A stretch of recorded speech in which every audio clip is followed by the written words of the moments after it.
Hello friends, आज हम बात करेंगे यदि किसी व्यक्ति को चक्कर आने का प्रॉब्लम है तो क्या-क्या चीज़ें उसे करनी चाहिए जिससे चक्कर की प्रॉब्लम में उसको फ़ायदा होगा। यानी कॉमन टिप्स जो डिज़ीनेस या चक्कर वाले पेशेंट्स को कुछ फ़ायदा कर सकेंगे, आज उस पर डिस्कशन करेंगे। टॉपिक पर जाने से पहले जो लोग हमारे चैनल पर नए हैं उन्हें रिक्वेस्ट करूँगा कि चैनल को सब्सक्राइब करें, वीडियो को लाइक और शेयर करें।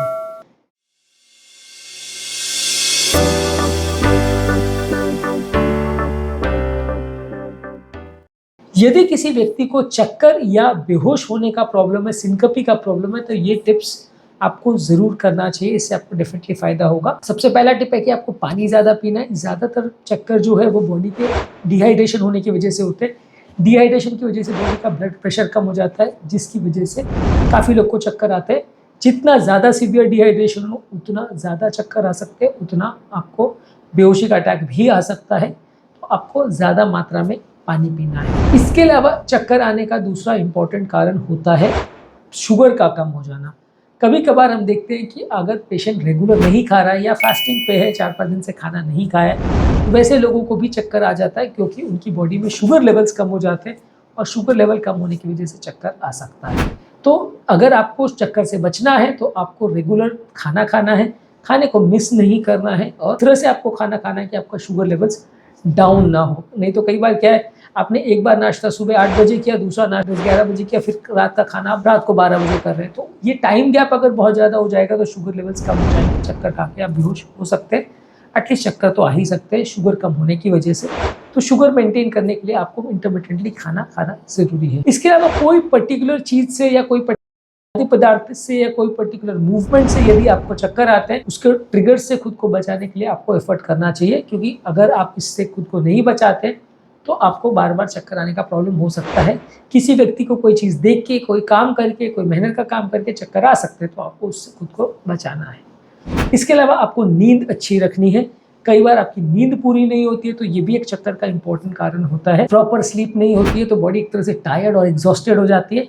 वैसे लोगों में भी चक्कर ज़्यादा आता है, तो आपको नींद अच्छी रखनी है। लगभग 7 से 9 घंटे सोना है। तो ऐसा नहीं करना है कि दिन भर में 18-20 घंटे आप सो रहे हैं, पर एटलीस्ट 7 से 9 घंटे का नींद रखना अनिवार्य है यदि आपको चक्कर का प्रॉब्लम है तो। इसके अलावा दिमाग पर बहुत ज़्यादा तनाव या स्ट्रेस नहीं होना चाहिए। दिमाग पर जितना स्ट्रेस होगा, स्ट्रेस हार्मोन जितने एक्टिव होंगे, उतना वो हार्ट को भी ओवरलोड करेंगे और बॉडी को अलग-अलग तरह से नुकसान करेंगे। तो आपको स्ट्रेस से खुद को बचाना है। स्ट्रेस को कम करने के लिए आप योगा, प्राणायाम, डीप ब्रीदिंग एक्सरसाइज, ये सारी चीज़ें कर सकते हैं। स्ट्रेस कम करने के लिए क्या कर सकते हैं, उस पर ऑलरेडी हमने डिटेल वीडियो किया है, वो आप चेकआउट कर सकते हैं।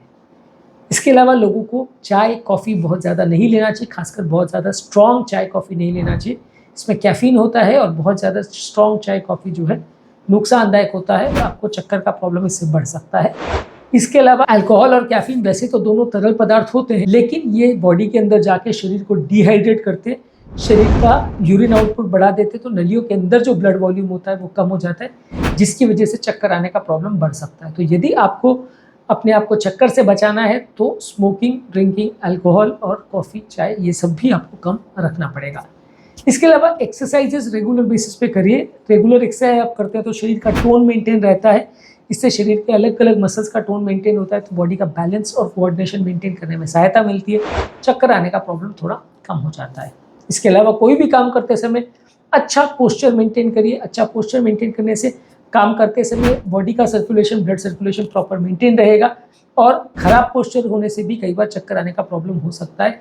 इसलिए यदि आप दिन भर के टाइम प्रॉपर अच्छा पोस्चरिंग को मेंटेन करेंगे तो इससे प्रॉब्लम्स आपको थोड़ा कम आएंगी। क्या दवाइयाँ आपको चल रही है, इस पर भी थोड़ा विशेष ध्यान देने की आवश्यकता है। कई बार कई दवाइयाँ ऐसी होती है, खासकर हृदय की गति कम करने वाली दवाई, ब्लड प्रेशर को कम करने वाली दवाई, नलियों को डायलेट करने वाली दवाई, धड़कन को कम करने वाली दवाई या पेशाब बढ़ाने वाली दवाई, ये सारी ही दवाइयों के साइड इफेक्ट से चक्कर आ सकता है। तो आपको चक्कर से अगर खुद को बचाना है तो आपको ऐसी दवाइयाँ अगर चल रही है तो उसको प्रॉपरली कंट्रोल करिए और उसका लेना कम करिए।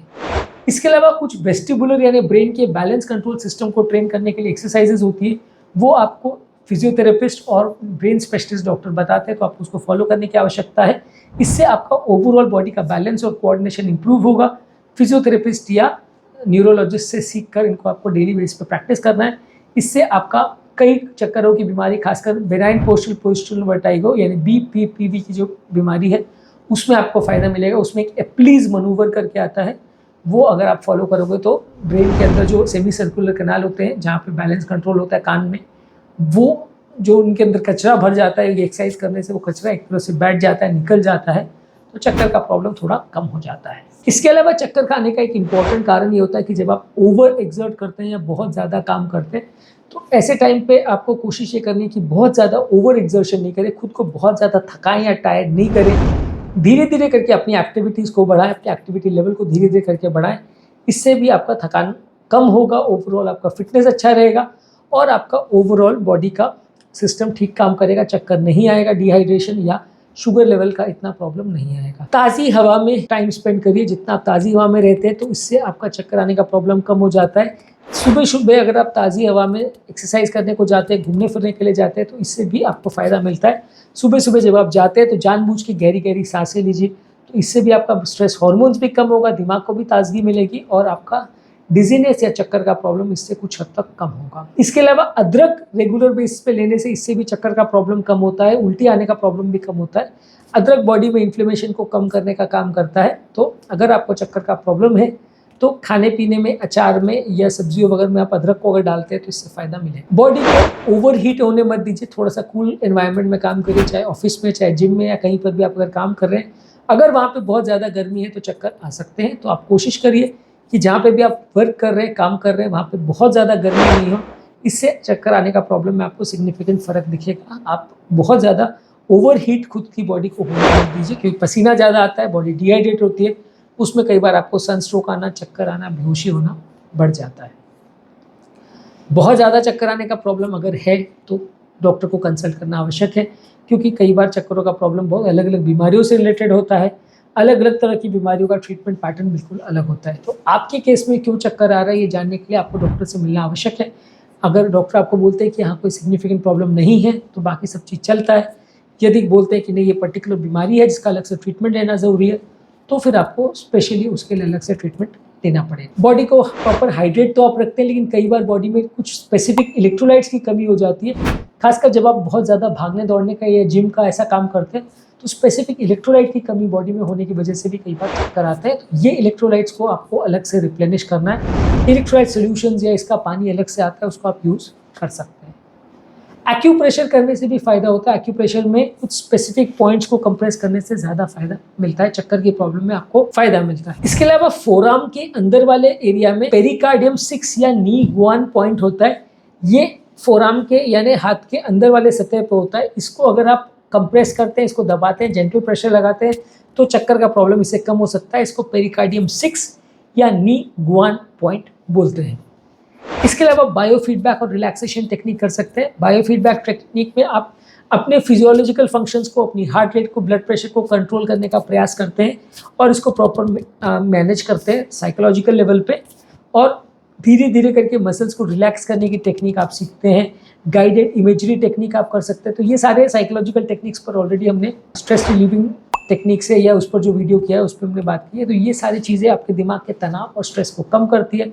इससे भी चक्कर का प्रॉब्लम थोड़ा कम हो जाता है।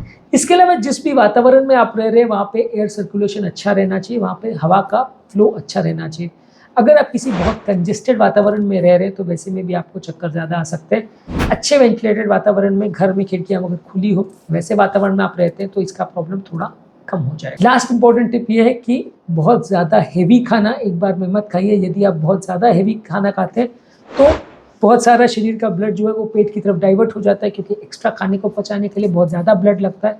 बॉडी को ब्लड डाइवर्ट करना पड़ता है और ब्रेन का सर्कुलेशन कॉम्प्रोमाइज़ हो जाता है। इस वजह से चक्कर बढ़ जाते हैं। एक बार में थोड़ा थोड़ा अगर आप खाना खाते हैं तो इससे भी चक्कर का प्रॉब्लम कम होगा। इसके अलावा और भी बहुत सारे टिप्स हैं, उसको हम इस वीडियो के सेकंड पार्ट में बात करेंगे, क्योंकि आज का वीडियो ऑलरेडी काफ़ी लेंदी हो गया है। उम्मीद करूँगा कि आज के टॉपिक में आपको कुछ नई बातें जानने को मिली होगी। जो लोग हमारे चैनल पर नए हैं उन्हें रिक्वेस्ट करूँगा कि चैनल को सब्सक्राइब करें, वीडियो को लाइक और शेयर करें।